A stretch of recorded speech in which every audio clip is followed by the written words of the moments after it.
Well, that's impressive. Hey, today, Nick, I'm excited because we're going to talk some drivers. Paul is one of the most interesting folks out there to talk club design with, and hopefully we're going to learn a bit more about these today. That wasn't his best effort, though, Cordy. Sorry. He just now found the ball. That's okay. We're only 4 weeks in. I'm sure in a couple months he'll be really good at it. But yeah, reporting live from the course today, Nick. Which course are you at? This is the Rochester Golf and Country Club in Rochester, Minnesota. Ooh, so that's not a virtual background. This is not a virtual background. Good call. Well, Paul, it's awesome to have you talk to you a little bit here because I think we talked about it briefly earlier. Probably could do this for like 3 or 4 hours because I think while teaching is interesting to me for sure, and it's most of my job, I'm actually way more interested in talking about CGs, MOIs, and driver design these days. So this will be fun. You're a golf geek at heart, huh? Well, it's funny. I think that I feel like there are so many misconceptions and misunderstanding and so much more you could do about golf instruction. But the club fitting world and how I watch people test clubs and even the discussion about what reality is in the club fitting world seems like even more archaic than some of the golf instruction I hear. So that's where I'm finding it more interesting. Well, I think to give people credit, like it's just hard, right? Golf is hard, science is hard, golf science is really hard. Yeah, and know that I don't mean that as everybody wants to dump. But you're right, it's such in its infancy. We have some auditor machines that measure MOI and CG, and we can project the CG on a golf club's face, which I want to show you, and compare drivers versus drivers on MOI and the depth of the CG. It can get like nerdy, heady stuff. But that's important for people to be able to understand simply so that they can make good buying decisions. So that's what I'm excited to talk to you about now and watch Cordy, make a bunch of double bogeys. As long as he drives it well with that Ping driver, I don't really care what he does with the rest. That's his favorite club. That's his favorite club. So can you give me a little background as to why we're spending any time talking about you, Paul? No. None whatsoever? Okay. Paul, what do you do? What do I do? I run the engineering team of Ping. Yeah. In fact, you can see the glorious Ping Puddle Lab behind me. It is back. Not real, sadly. I'm in my home office, but home office is pretty. What are you spending most of your days doing now then? So I oversee the group. So we have a team of talented designers. That's our mechanical engineers, the ones who create. You just held up the driver head there. They're the ones who actually create the club. Right? I am not the club creator. I am a math geek. So you talked about geeking out on CGs and moments of inertia. That's my world. Okay. Oh, that's great. Well, that kind of stuff. We've never compared notes like specifically on these CGs and MOI placements. So I'm looking forward to having that. You're going to surprise me with them, is that? Well, I'm not trying to surprise you for sure. More of just I want to see what you think of some of the math problems and some of the conclusions that I've got here. Cordy, was that your 8th or 9th shot? That was trying to make par. Okay, well, you're thinking about that. The interview we did at the PGA show, I still haven't really trimmed that up and used it the way that I wanted to, Paul. So let me ask you one question and get going here. Everybody's making composite crown drivers. You are not this year. Can you explain why you've chosen to go that direction? Sure. I'll try to do it without getting super long-winded and technical, but I probably will anyway. But it comes down to we'll use whatever material we can to get the best overall properties. Right? You start with performance and work backwards to what creates the performance. And so titanium's great because it's strong, it's light, and you can shape it in all sorts of cool ways. And one thing that's great about metals in general is you can flex them and they give that energy right back. So titanium in general is a hard metal to beat because it has all those properties, right? There's a reason why springs are made of metal, because metals return the energy. Carbon fiber is great because it's super strong. So you can go for just for flat out weight savings, you can make something really strong and really light.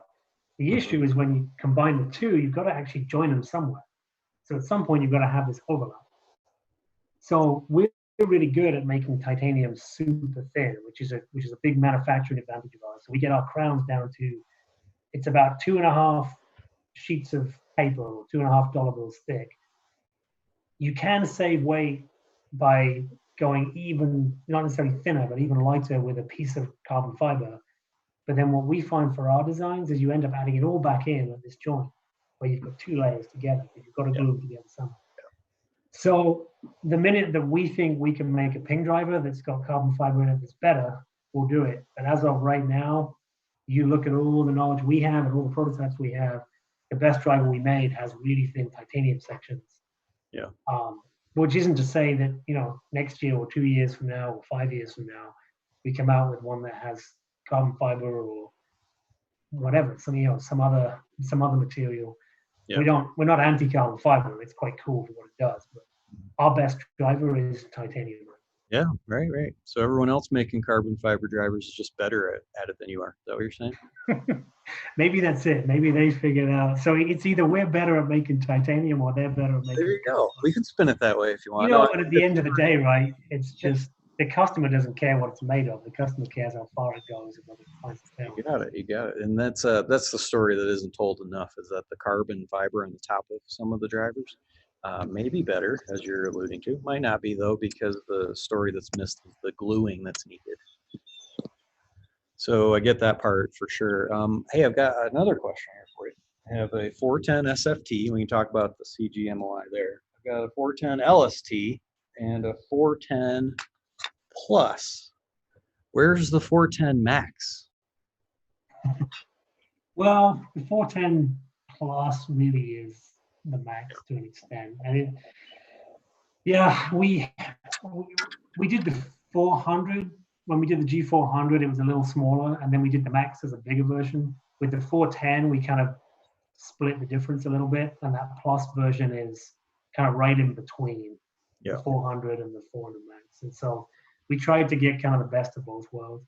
The challenge we have is, like, you want to have lots of options, right? We want to design the perfect driver for every customer, but at some level, you've got to make it simple enough for the customer to find. If we give you 12 different options of Ping drivers, it makes your job as a club fitter really difficult now. Yeah. If we can do it with 3 instead of 4, we'll do it. So we believe there's a place for the LST, which is the low spin, a customer who needs to bring the spin down, like me. We believe there's a place for the SFT, that customer who doesn't want to miss right and wants to square up that ball fly. And then we have the Plus for kind of probably the bigger part of the market, the biggest masses. So it's just trying to minimize the number of options, but give you enough to cover everyone. Yeah, I think you did a nice job of that. We're going to look at those CGs next to talk about that part. But I think that gets to the point. Tell me if you think this is incorrect as well, that because you've got 3 drivers, they're very specific to the player. You've done a nice job of making sure you categorize all these players and get a driver that will fit pretty well. It seems even more important to actually get fit for a driver by someone who knows what they're doing. Is that how you're suggesting people buy golf clubs, or what's your methodology if you had to give somebody an instruction? Here's how you go buy a driver. So you asking me what is Ping, the custom fitting company's official position on custom fitting? Correct. Yes, honestly, I think there's so much performance that you can gain just by going and talking to someone who knows what they're doing in custom fitting. Like, it's not, we try to make it as easy as we can, but it's not the easiest thing for a golfer to fit themselves, right? We're expecting you, we just said golf science is hard. Yeah. And we can't expect everyone to be an expert on golf science. So if you can go and talk to somebody and give you a little help, it's huge. And depending on which study you look at, we've done loads of studies on the benefits of fitting. It can be 25 yards, right, easily, that you gain from custom fitting, which is enormous. Like, why on earth would you not want to get custom fit if it can be worth 25 yards to you? I like your style, man. Yeah, I can't recommend people enough to get fit, because you just don't know what things feel like until you even just experiment and try different things. And so many people get locked in of, hey, I always use this one type of shaft. I've used it for 5 years and I'm going to just put it into every driver. Like, you just get locked into these things. You don't realize all the other opportunities out there to get a better feel or get a better fit to hit it farther. So When you can't agree more. Paul, how often are you suggesting someone, like let's say a serious golfer, Cordy, for example, how often should he be fit for a driver? Our recommendation is every time you go to buy a new club, get fit. If you're buying a new club every 6 months, your swing probably hasn't changed a ton in that 6 months, but there's still maybe some like slightly surprising things about how one model compares to another. There's no standard specs in the golf industry. Yeah. Even things like how different companies measure length can vary a little bit. And before you get into shaft flexes and all this kind of stuff. So, and it's so easy to get a custom fitting, right? It's not like there's only 6 places in America that offer it. Why wouldn't you get a custom fitting when they're everywhere? Yeah. So we would, if you've never had a fitting before, that's going to be your biggest possible benefit. You'll learn a lot about your swing in your first fitting. If you're like Corey and you're buying new clubs every 6 months, it's still good to get the fitting, but it's maybe not. You're not going to learn this new thing that you never understood about your swing. Maybe.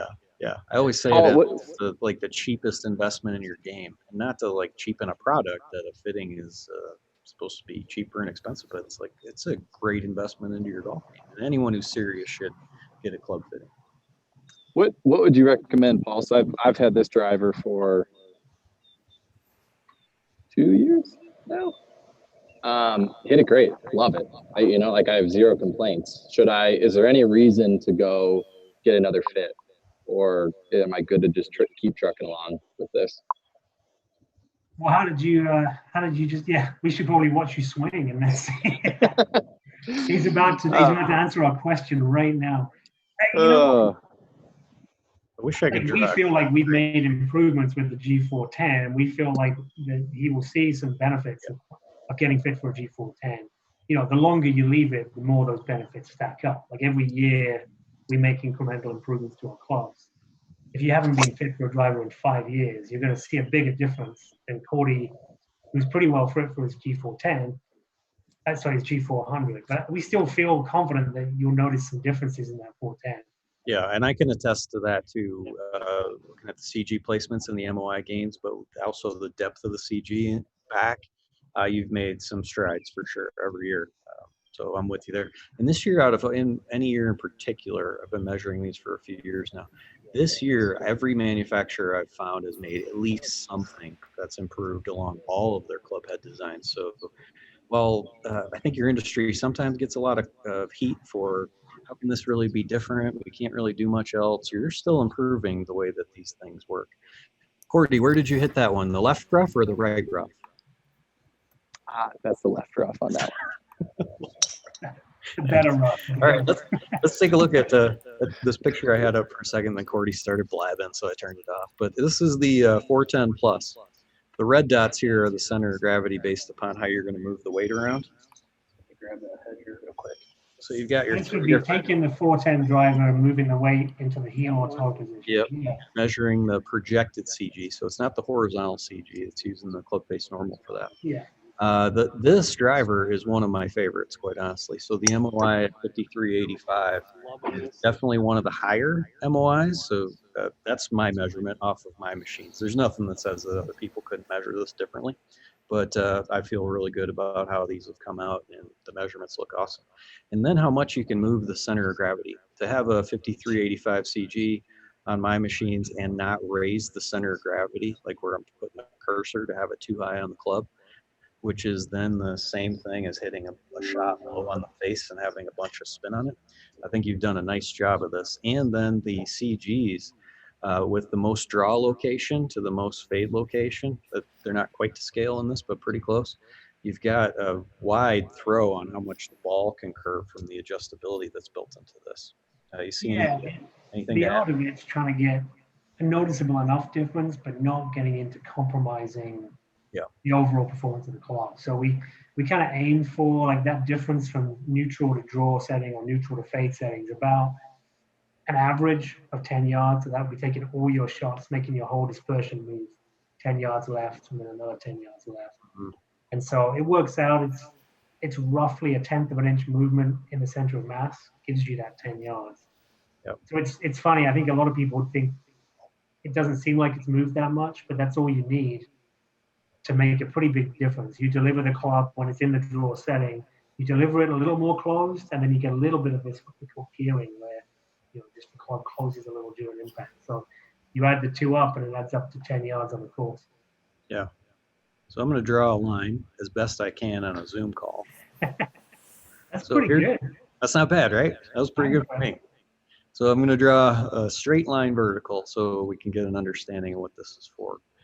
And then we'll use this far red CG right here. So that's a toward center of gravity location. Anywhere on this side of that red line is going to give you a shot that's effectively in the heel. And I will just put an H there as well. And then anything on this side is effectively a toe hit. So now when you look at that, you've got any shot that's hit pretty close to the middle, about where my cursor's at now, is actually effectively a heel hit when you move the CG to the toe. That's why this piece is so important, and it's one that I wish I understood much better when I was trying to play golf, because I would have just altered how I hit a ball on the face instead of trying to change my swing. So with the most fade bias location of the center of gravity, what you're just doing is not a whole lot of, it's not changing the rotation of the club so much through the shot that makes the ball change. It's really just changing how you're using the horizontal gear effect to hit a shot differently. You get a little of both. You get a little bit that as we move the mass further out, you actually deliver it just a little more open. Yep. Now we're taking mass, we're effectively making it just a tiny bit harder to square up. Okay, that's interesting because I get that and I see that as a possible example. I'm not noticing that in any human testing, and that's human testing is by far the worst way to test clubs in my opinion. But what are you seeing? Real golf. I mean, it's good way. It's real golf, but it's just very messy, right? Humans there's too many variables to iron out. You can't isolate enough of them really for human testing. It's pretty hard to separate those two things. Like unless you've got a full-on motion capture system, right? We're talking about trying to measure like very small numbers of degrees, and impact lasts a half a millisecond, and so getting the result of what happened, where did the ball go, is easy enough. But really breaking down what was the true face angle impact really is really hard. Yeah. To get a ballpark is easy enough, but to get down to like sub-degree accuracy, remember that face is curved too, right? So the face angle on the toe is actually more open than the face angle on the heel. So challenging stuff. For sure. So I'm working off the principle here of the CG placement is really giving you the gear effect that's helping curve the ball. If there's another element in there, there are several, probably 50 other ways you could identify how this ball is going to travel the way it does just based on club design. But I think that's the one that people miss the most, is the value in moving those center of gravities around. So that one's really good. And to be, do you just think, why don't you think people move that around more? Like I've never played around with it. I've never changed it. Like what, why isn't this more common with so much value, on the ability to do this? I think it's the understanding of why, and then most people move it one way or the other, but maybe not extreme enough. That's where I'd tell people to start. Like in Paul's driver, you have a heel setting for draw. You've got a neutral setting for the straighter flight, or moving the center of gravity closer to the middle, and then that toe setting. And there are 3 settings in there that are pretty extreme. I wouldn't tell people to start with their driver a little bit off center. Just go to one way or the other. Get a big enough change in how you're going to hit a shot that way in the movement of the CG, and that's your start. Does that seem right, Paul? Yeah, I think maybe quite a few people are a little nervous about messing up their golf game by playing with things that they don't fully understand. I mean, I'm a natural tinkerer, and I just press all the buttons until something breaks. But I think the more people understand how it works, the more comfortable they'd be messing around with it. Just try it, right? What's the worst that can happen? You miss a few fairways, and then you can always go back to where you were. Yep, and that's awesome. That's probably why we're trying to do this education, is just to show how that works. So let me see if I can turn this off. Annotation off. All right, let's do the LST. So, now I got to clear that off. Oh, now the trickiness comes in here. See if I can do a little Advanced eraser. PowerPoint skills. You're doing great, Nick. I'm very impressed. Well, you know, while you're out there just whacking it around, Paul and I are doing the hard stuff. Here's your LST. You have the horizontal CG right in the middle of the face, which is perfect. I don't see too many of them. They're actually in the middle. And the MOI at 5178. Anything that you'd mention about this driver that's a good talking point for CG MOI? So basically what gives you the low spin technology is moving the center of mass down a little. So if you compare the CG like for like of the LST versus the standard, having the center of mass a little lower and more forward can help give you less spin. Yeah. The issue is if you go to the extreme, you take away a ton of the stability. So you're trading off. We want low spin because that gives you that great ball flight. We don't want it to be all over the place. So you're trying to trade off low enough spin, but still super stable. So that's our big thing with the LST. And you define that as super stable. Am I correct in just stating that your MOI is just dropping too much, so those mishit shots are just really bad? Yeah, I feel like, so moment of inertia is that spread of the mass, and we kind of, I think stable is a good way to explain it, because what it does for you is when you mishit it, and we all mishit it, even Cordy, it doesn't twist as much, and so you get a more similar ball flight. So your mishits are closer to your good hits. Yep, fair enough. So this would be your driver for the guys who spin it too much. I think that'd be a good place to start. You could certainly play really nice golf with that, the Max as well. Yeah, and more of the high speed players need to keep the spin down. Like if you've got a lot of speed, it's more important to keep the spin down. But there's plenty of lower speed players that also benefit from the LST. Yeah, and that's a good point. When we have, we see the second biggest distance gain in players who have a scratch handicap out of all the segments that we could, all the way up to say your 36 handicappers, because we lower the spin by a couple hundred RPMs and make the biggest difference gain for those guys. So it's almost like the way to benefit from the fitting the most, the two groups that benefit the most, everyone does. Everyone's gaining positive yardage out of the club fitting, but you're the worst and the best seem to be our biggest gainers on the club fitting side. Do you see something similar to that? Yeah, I could definitely. Yeah, I think that's a fair statement. The worst can't hit the middle of the face, so you give them a driver that enables a more solid strike, and then they're often doing better. And the best reducing spin typically is our answer. So LST is a really good one for that one. SFT, 4873 for the MOI. So that's the measure of forgiveness. I think I skipped over that enough, but we're hinting at it. So you have a 4873 MOI, whereas your plus was at 5385 with it in the neutral setting. Can you explain why you prefer to lower the MOI slightly for draw bias driving? We don't prefer to lower the MOI ever, really. I mean, you always try to maximize the MOI without trading off other things. So if you're going to move the center of mass a little heel side, you get this natural lowering of the moment of inertia. It's impossible to spread the mass out quite as well as when the CG is right in the middle. And so you even saw that. I don't know if you took moment of inertia measurements for all three of the settings in the plus. Yes. The moment of inertia does go down a little every time you go away from the center. Absolutely, absolutely. With this SFT, we've gone, this is for someone who really doesn't want to be leaking the ball right too far for a right-hander. Yeah. So that the center of mass is actually that bit further to the heel. It's got more draw bias to it. And the idea was, let's really try to optimize the mass properties in that setting. So this is as good as we can make the MOI with the CG where it is. Yeah. So although it's lower, it's actually a lot higher than it would be if we tried to make an adjustable driver with the CG there. That makes sense. Well, and I thought it was for most of the draw bias drivers that are out there, your MOI on this one is pretty high relative to the rest of them. So I think exactly. That's right. There's just a natural trade-off that making a draw bias driver makes the MOI go down a little. So. Yeah.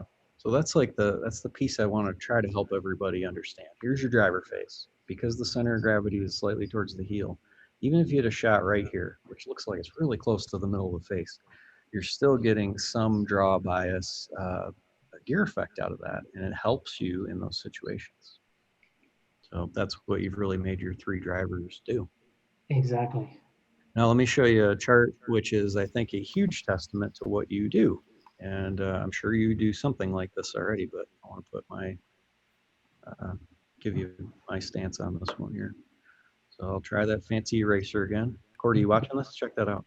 Made everything go away. Didn't even miss anything. Oh, it's amazing. All right, so here's a 2020 driver MOI chart. So I measured all the MOIs from these particular drivers. The only one I'm missing on here was a Cobra driver, and it did that, but it's not on the chart yet. And I might actually pick your brain on that one a touch. Not so much to talk about other companies that you're playing this game with, but here's my chart. Let's take a look at this one. Here's your ping driver, ping driver, ping driver, all top right. Now here's what the chart means. The moment of inertia, or the most forgiving drivers, are on the right-hand side. The left-hand side are the least forgiving drivers as far as MOI, the horizontal axis. Doesn't mean they're bad drivers. It's just they're in different places on the chart. The y-axis is the depth of the center of gravity relative to one another. So the further back the CG is, the higher on this chart you'll get. So what I'm seeing out of what you did relative to your peers for sure is make an awesomely forgiving driver and move the CG back a little bit. So I think what I'm seeing anyway from the fittings that we're doing is that your drivers are performing awesome, especially that 410 plus. Usually relative to the other OEMs, we're seeing lower lofted drivers get fit for most golfers as well. Is that fair? Yeah, I think so. We've done a lot to try to make our drivers naturally launch pretty high. So we know that people they need it. To try to, they need to launch the ball, but they like to play as kind of as low and lofted driver as they can. Yep. Like they like the idea of playing a lower lofted driver. Yeah. They like to look at a lower lofted driver. Yep. But we know that higher launch would help them. So if we can do that with a lower lofted driver, that's great. So out of all the testing that we've done, this is a Titleist driver, the TS2 Plus, but what we did there was we took the heavy weight and put it in. So now you've got more mass and ultimately a higher MOI. Because MOI is a measure of the Yeah. spread of the mass. The more mass you have, the higher the low. Yep. So super light driver would appear it lower. would always be lower on this one. So this is the importance of club fitting though. You have something that is massively forgiving in that 410 plus relative to take the Sub-Zero Maverick and move the heaviest weight to the front of the driver and put the lighter one in the back. And you've got a driver that would spin so little that it might be a really good one for someone who spins it a lot. However, it's not going to fit a whole ton of people, but this might be a rocket launcher for PGA Tour players who have closer to 2,500 or 3,000 RPMs of backspin and want to lower it some more. So, I mean, this is just an interesting way to do it. You can find this chart at Golf Tech Club Fittings as soon as we're ready to go again. I think this is a really cool way to help people make a good decision on buying golf clubs. Hey, Paul, you said something really interesting. So you guys intentionally were thinking about how to make your drivers launch higher because you know that people don't like going to a 12-degree driver or 14-degree driver. Was that an intentional kind of thing that you guys did? Yeah, to an extent. As all things being equal, there's any club in the bag you can think of. People have just psychologically ideas about what they would like it to look like, what they would like it to say. Driver loft is one of those that most people prefer. Pros don't care. Pros don't care what the loft number says. It's much more about performance stats and whatever. But the rest of us, we all have egos and we're all playing for fun. And so people generally prefer their shaft to stay stiff. They prefer their driver to have a lower loft. They prefer their irons to look smaller and shinier if they can. And if we can deliver performance within that package, then all the better, right? There are some people who are like, I don't care what it looks like, just give me the best performance. And that's great. We love those people. But we have a firm grasp of, with irons, people would prefer to look at something a little smaller if they can. With putters, there's a certain look people would like. We still want to deliver all the performance we can within that look. So it's important, right? We're not designing clubs for robots. We're designing clubs for people. Yeah, you're nailing it for sure. All right, let me throw you one that's to throw this on its head. I'll stop sharing for a second.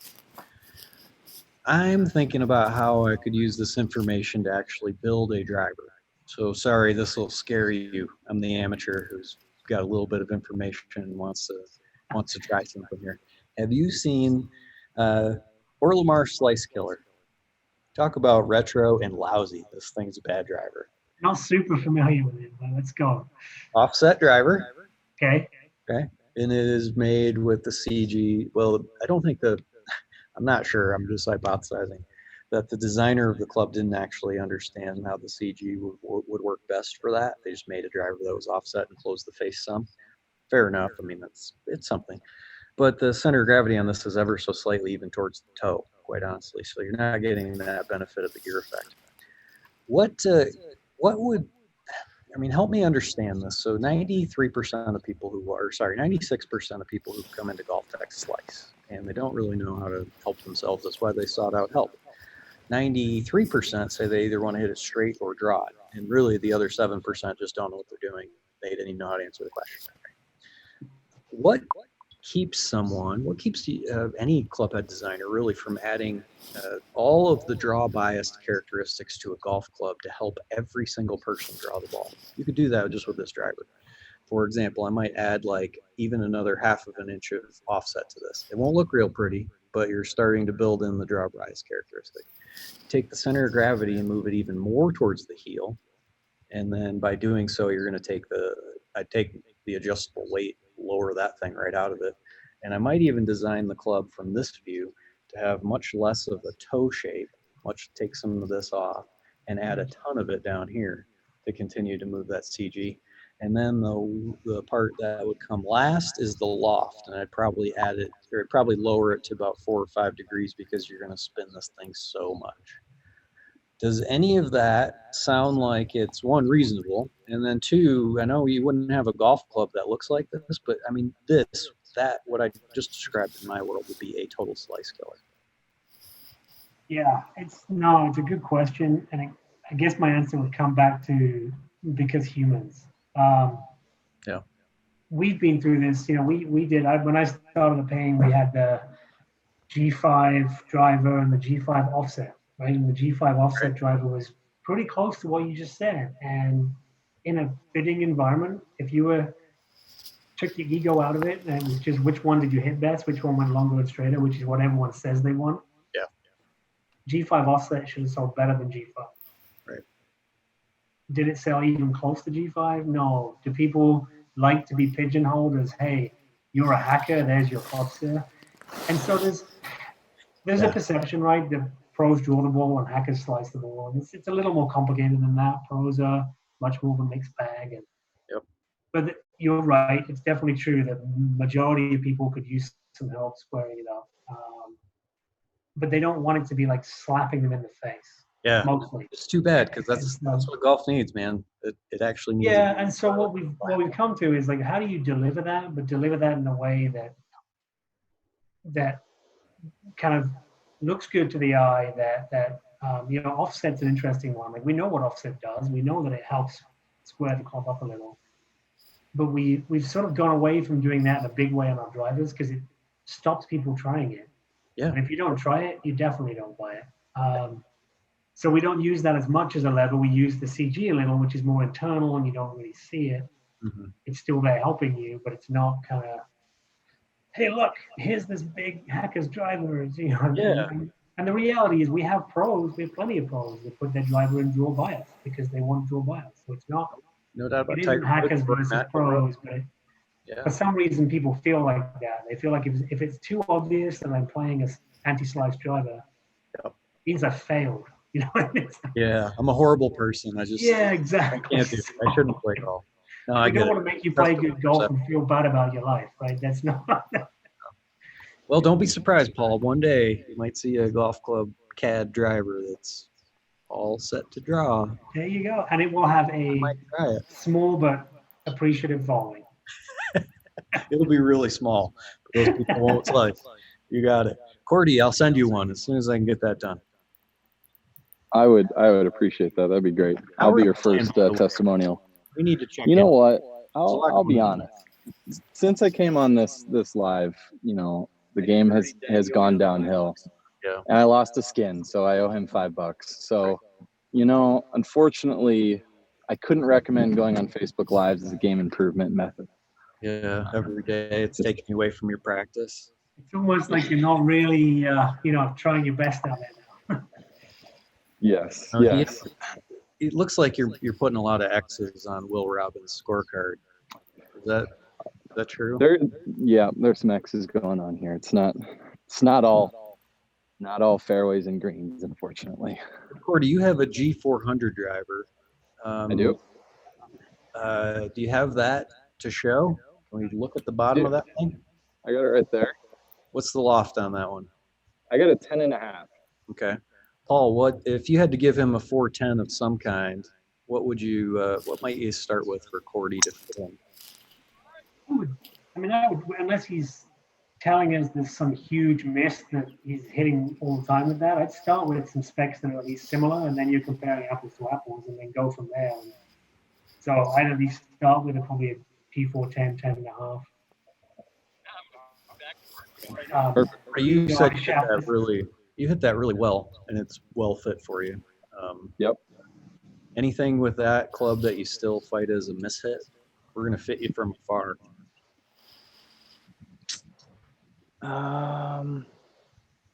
No, not really. You just hit a ball into the left rough. Is that normal, Cordy? Come on, be honest. No, I like to miss it right, but Okay. you know, we're not. It's early in the season. I got a lot of forgiveness. I got really low expectations right now. Do you feel like to be nice to myself? You're doing great, and I know I don't help your expectations any, but I love you, man. Do you spin it too much or too little? If you had to pick one. Probably too little, more than too much. Too little, yeah.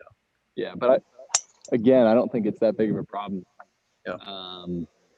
I don't know. It's one of those nice things where I've actually fit to my driver, and I kind of like it. So it's a good spot to be. I'd recommend it for folks. So I might tell him, Paul, tell me what you think.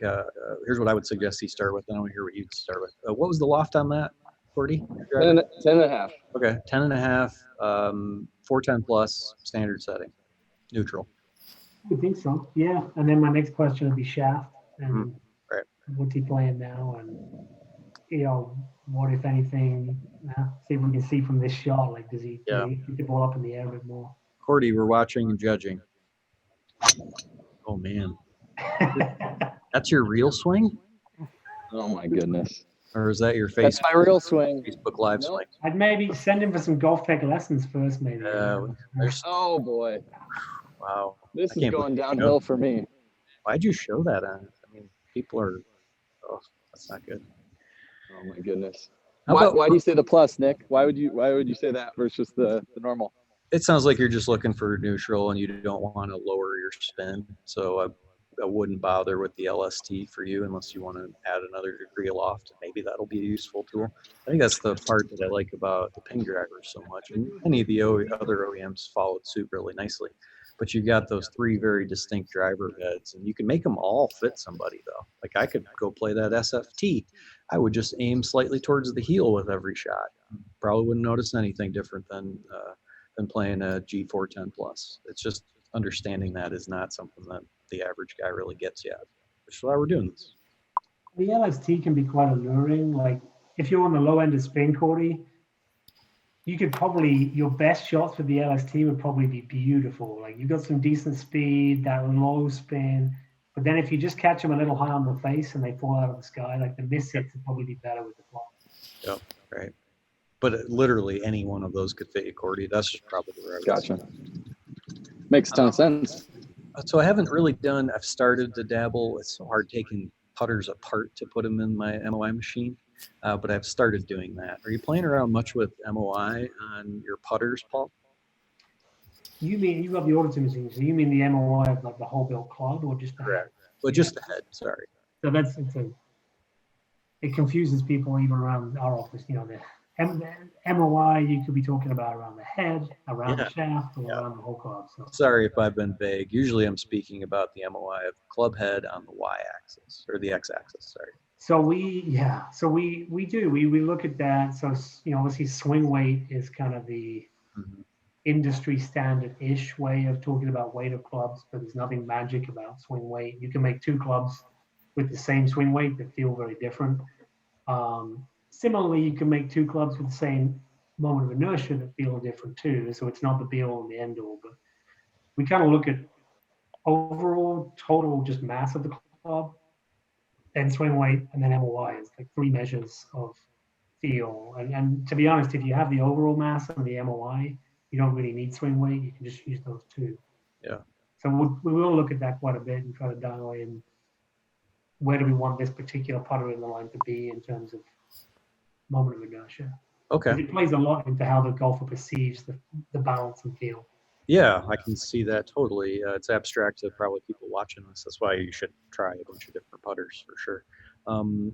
Tour players, do they tend to like, in your experience from what you've seen, and it's going to be personal preference, but lighter or heavier putters and lower or higher MOI? It is a real mixed bag, I would say. Compared to 30 years ago, almost all players are heavier than they were. Putters have got heavier. Some of the original pings were under 300 grams in the head. Now, 300-gram head would be considered ultra Oh, light. so light, right? 340, 350, 360 is more of a typical weight. We've been pretty stable on that though for a while. Some players will dabble in heavier, and then sometimes they'll find it helps them on kind of shorter putts, feeling more stable, but then it's actually a little bit of a hindrance on longer putts. So there's, just like everything in this world, there's a trade-off. So you might make, if you're looking for real help with shorter putts and more stability in the putter, a heavier and a higher MOI putter will help that. If you're looking for a little more of that kind of artistic touch on long putts, maybe a lighter putter helps with that. So that's kind of our trade-off, depending on, even tour players are a real mixed bag in terms of what they want more help with. It seems like from my experience watching tour players up close is that when the guys who are putting really well almost don't care so much about light or heavy, so they tend to gravitate middle-ish or slightly lighter. The ones who aren't putting very well relative to their peers are still awesome at it. Those guys tend to like the heavier ones. Does that seem, could you at least... I think there's something to that. When players are searching a little bit, they're just looking, then often they're just looking for a change in feel or a change in look. And quite often will gravitate to a heavier putter, but some will make that work for their whole career. A lot will try it for a while and then maybe go back to something a bit more traditional way. So sometimes you just need to be kicked out of the comfort zone and try something different. I think that's part of it with the player. Okay. I did measure, can you talk about the Hepler line? I barely got to see that at demo day because I was frozen solid. We were this close to launching it everywhere, yeah. Yeah, can you talk about that one?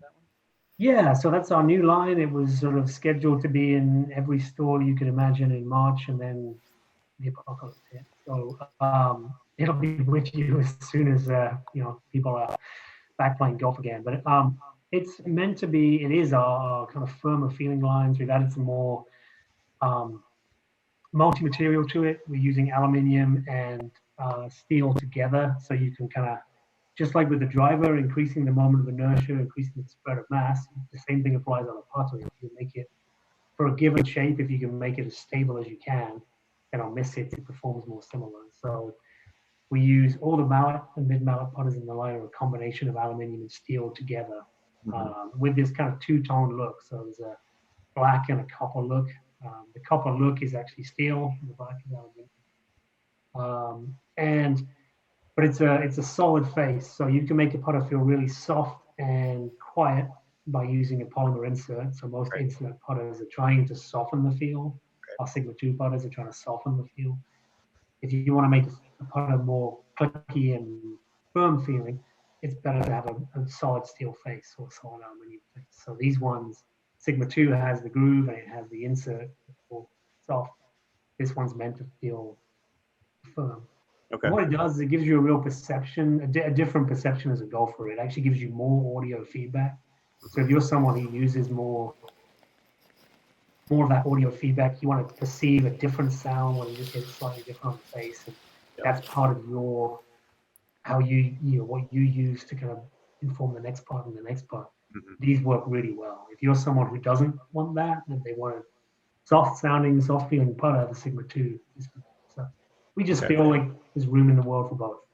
Yeah, and I'm excited to try the Hepler stuff, quite honestly. I don't like these soft, squishy feeling putters. The ball speed is affected by that insert that you have, and your feel for how you're going to hit a 5-foot putt is just not the same. I'm not a fan. I'd rather just do stainless steel like you're more considering. This, by the way, Jack Nicklaus's putter, a replica of that one, or whatever McGregor was selling back then. 7,000 grams per centimeter squared. This is illegal. Jack today would be breaking the rules. They didn't have MOI. I believe that rule only applies on, is it only drivers or maybe it's only full swing clubs? And we've made putters that are higher than that. It's kind of vague. I interpret it as it gets down into hybrids, but that's for another day. Yeah, I'm not, but it doesn't apply to putters. So there are plenty of putters on the market. And with that extra mass, obviously, like some of the bigger, heavier putters, you can really go big on the moment of inertia. Okay. Important one for putter fitting, I think, or just putting in general. This is a theory that's been thrown around for a long time, that when you hit a ball, there's a specific sort of launch or a roll that you want the ball to move for the first foot of a putt. Can you elaborate some on what you feel is the best launch and ground conditions that you can try to optimize? We could spend half an hour on that because I think it's an interesting let's not do that. topic. Let's not do that. We've even sponsored some academic studies on it. People perceive a lot of importance in getting the ball rolling quicker. It's actually difficult to prove that really helps. That's why we spend half an hour. I'm asking. There's nothing inherent in the physics that says a ball rolling quicker goes in the hole better. Correct. But I think there's a lot to the player's perception of when they look up where the ball should be and what it should be looking like. And if you get a mismatch of where you expect it to be with where it is, it really messes with your ability to then make the next part and the next part. So I think it's more psychological than it is physics. So we have a guideline of trying to get the ball to answer the actual question, get the ball to launch in a window of 1 to 2 degrees. It's enough to get it up out of its little impression it's in on the grass, but not so much that it's hopping. And with kind of as minimal backspin as you can. It's not that you need to have a ton of topspin, but just not a ton of backspin. So that gives you a nice predictable roll. A predictable roll feeds back into confidence, which feeds back into better performance. Yeah, I think that's great. I think the idea that you're supposed to hit this and the ball just can't skid at all has been perpetuated for a long time. I don't get it. Sounds like you don't either. There's a lot of rabbit holes. It's very easy to go down in golf, and that's definitely one. Like, it's very easy to obsess over some of the numbers and go, but this should be 0 or this should be 2. And it's like, you know what? Did the ball go in the hole? Yeah. Then with a 10-foot putt, you can do that about 5,000 different ways and make that thing with different launch conditions. It's not the equivalent of me standing up here trying to hit a 300-yard driver that lands in the middle of the fairway. I have like 3 ways I can do that, and so do general golfers. That's where it matters more, not trying to get the specific launch and roll of the putter. Question came in for you. What do you think about this one? So this is from some of our students. I'm in a G400 Max now, but struggling to manage launch and spin. Am I chasing something not possible by wanting a flatter, piercing trajectory from this club head? So they're looking to bring down the ball flight from the sound of that, right? That's how I'm reading it. Yeah. I mean, I guess the obvious thing would be to put it in the big minus position. That's the lowest loft setting on the club. If you're okay with bringing launch and spin down together, I mean, that's the reality, right? If you bring loft down, you bring launch and spin down, you get a flat putt. Yeah. If you bring loft up, you do the opposite. If you want higher launch and lower spin, you either need to hit it high on the face or you need to change your swing. Like, you can't do that by just moving the loft. You got it. And this sounds like a person who probably, if they've tried this for a while, this G400 Max, and can't get the ball flight they want, they just selected the wrong driver for their game. And it's not so much that it's a problem for them, but they would have been better suited, say, in the G400, like what Cordy's got, a little lower loft, and that like would an have LST or So that's what I would recommend to this person now. Try an OST or a Max. Don't do the SFT, and try it with a little bit lower loft. Next question. Ooh, this one's a heady one too, and I'm a little interested in your answer. The deeper the center of gravity gets, meaning the further back in the club head you build the center of gravity, does that change the deflection in the shaft? Yeah, that could be a really long answer. To an extent, yes. Probably not as much as you might think, but enough that if you're going from, say, a really forward CG driver to a really back CG driver, the same shaft will perform differently. I mean, in general, if you go from a Ping to a Callaway to a TaylorMade, just because that shaft you like works well in the Ping doesn't necessarily mean it'll work well in a different model of club, because the head makes the shaft bend in different ways. So, yeah. Do you see? So I ride with the idea that sure, it changes. Everything changes something if you have to define that. But at what point does it become really significant? Yeah, I mean, it's not like if you're playing. I'm trying to think of a good example, but a really low launching hazardous or something. It's not going to suddenly be this high flying shaft in someone else's head. You're going to get more change in the product by changing 1 degree of loft than you are worrying about it. Generally speaking, yeah, unless you're going for a wild difference in shaft. Yeah, I would say in general, as a rule, as the center of mass goes back, you're going to get a little more lead, a little more shaft bend and impact. So you'll get, as part of what gives you a little higher flight with the same head. Yeah. I just wonder, I'm still stuck on, while I agree that happens, I know it happens. Does it matter though? I mean, are you even going to change the strike location a millimeter in that circumstance? If they're relatively the same, I mean, you're changing something. CG might have moved back the tiniest little bit in all these drivers, but does it matter? Does it change the strike location on the club enough to be able to? Yeah, I would guess it depends how dramatic the change is, right? If you go from one of those old mini drivers to like our G410 Plus, that probably will matter. If you're going from our G410 LST to our G410 Plus, it's probably not going to be that noticeable. Yeah, okay, that's a good point. Cordy, what are you doing? You're just standing there. Do you want to talk? Do you want to say something? I'm enjoying the conversation. Nick, you love this conversation. This just gets you going. You're enjoying this. Man, there's so much to learn that it hasn't been put out in any sort of content this way. This is why I honestly like talking to guys like Paul who design these clubs. This is what students actually need to understand a little bit more, or go get a professional club fitting. This is what a good fitter is going to get. Yeah, for sure. No, I enjoyed your drawings earlier, Nick. I think that brought a lot of clarity for me, just illustrating, a point very simply, and I appreciate that. I'm sure a lot of people learned a bunch of good stuff today. Did it remind you of something one of your small children would have drawn?